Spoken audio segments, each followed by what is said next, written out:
Welcome to this video on the first house of the zodiac. In this house, I'm going to be going through the general vibe and impressions that I get from this house. It's not really going to be a textbook, cookbook style, dry list of attributes of the first house. We're going to have a bit of that, but it's more going to be like the things that I find most pertinent about the first house, the things that jump out to me with the first house and my personal impressions of it. So the first house, what is this? This is the house that represents the self. This is the house of I am. And this is where Mars resides. This is associated with Aries. It's fire, it's cardinal. This first house rules the part of the sky where the sun, which represents the identity and the self, even the soul, starts to become separate from everything else. If you look at the eastern horizon, as this house governs, we see the sun initially begins as part of the eastern horizon visually, and it rises up and becomes separate, assumes a separate form, and takes on its own identity. And that's really what this house represents. It's also very representative of the beginning of life, childbirth. This is the house of new beginnings. It's the house of initiation. This is the house that represents people's first impressions of you.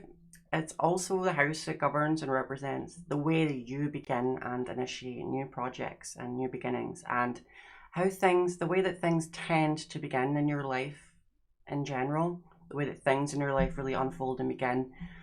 Whether you plan them to be this way or not, it tends to be in the way that your house represents. Whether you have Gemini there, Taurus, Scorpio, etc. So it's very clearly this house is brand new energy, new beginnings. It's pure energy. This is really the most important and powerful house of the zodiac. The other houses are so important and so special. First house, unlike the other ones, this is the house of I am. This is the house of the self. This is the house where we become separate from everything else, the universe, the world.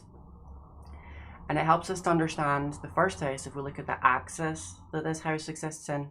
And this house exists in the 1st to the 7th house axis. First house being the ascendant house, 7th house naturally taking place and residing in the opposite part of the zodiac wheel. And this is the house of the descendant, and it is ruled by Libra, which is about balance, harmony, where the self meets other people, relationships. The descendant house represents where the self comes into contact with other people. So marriage, close romantic relationships, close friendships, business partnerships, even teaching partnerships to an extent, is any kind of very close, very deep one-on-one relationship. It's also where the self meets society and meets the other people in the world in general, specifically with a focus on close relationships. So if that is the opposite, the first house naturally has all of the opposite attributes. So this is not the house of other people, our interactions with other people, how we come into contact with other people. It does represent those things to an extent, but this is the house of the self. So this is all about us. This is about me first.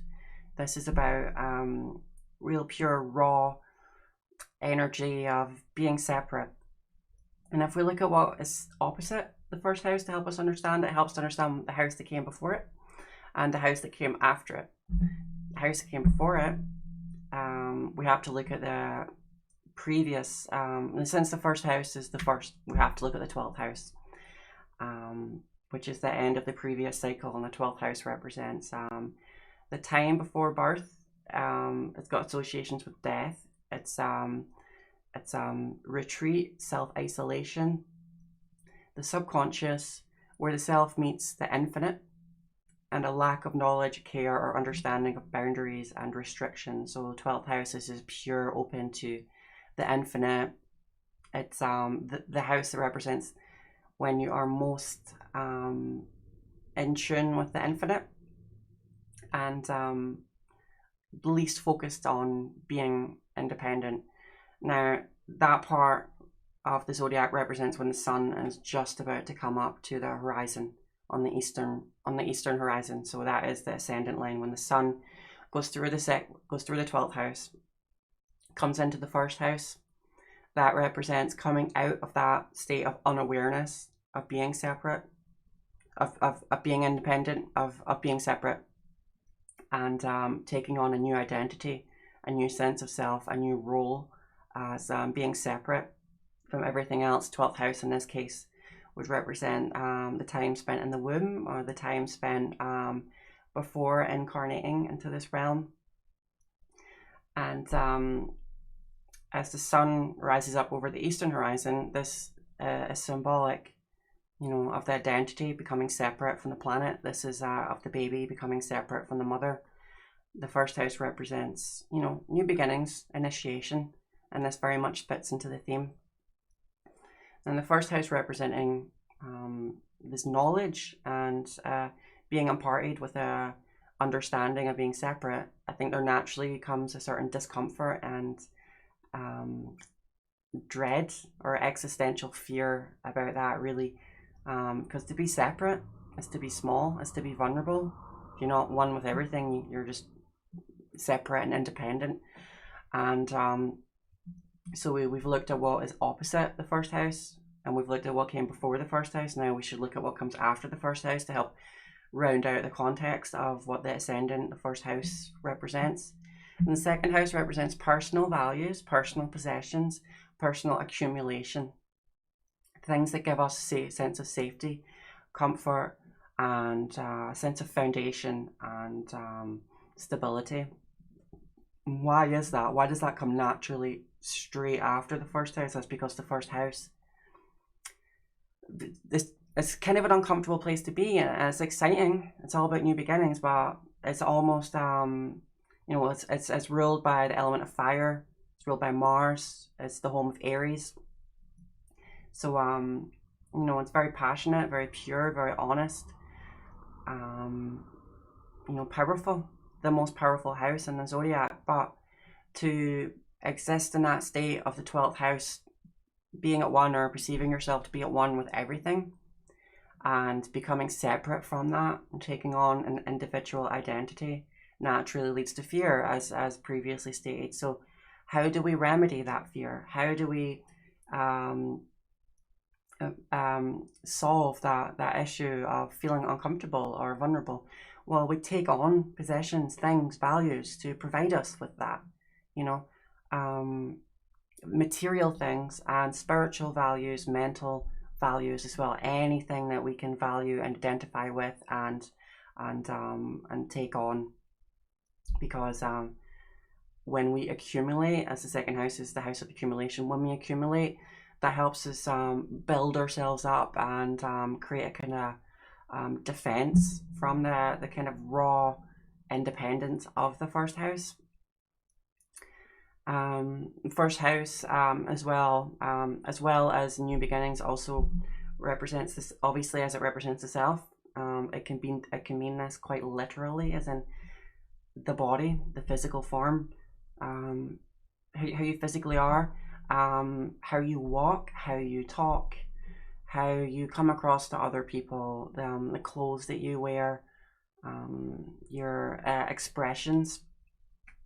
For example, if you have Mars in the first house, you might be quite fighty. You might, if you're at Mars or even a Scorpio rising, you might actually have be prone to maybe having like a scar on your face. Or if you are Cancer rising, or if you have Neptune even in the first house, you might have a dewy, soft appearance way about you, and maybe a dreamy or a sensitive way of looking at the world, and people might perceive that in you as well. And it's often been said that when planets fall into your first house, it's because you lived that energy so much in previous incarnations that it's actually kind of etched into your very being. So it shows up in your first house because it's become part of you, because you've lived it so thoroughly in previous incarnations. I find that quite interesting. So yeah, anyway, that's about what I have to say about the first house. I hope you enjoyed my observations and information. And just like to say thank you for watching. Please like if you liked the video. It really helps if you give it a thumbs up, and please subscribe to my channel for more content. I will be releasing a video in this style for each of the 12 houses. Obviously this being the very first one. So yeah, thanks again for watching, and I will see you on the next one. Take care. Bye for now.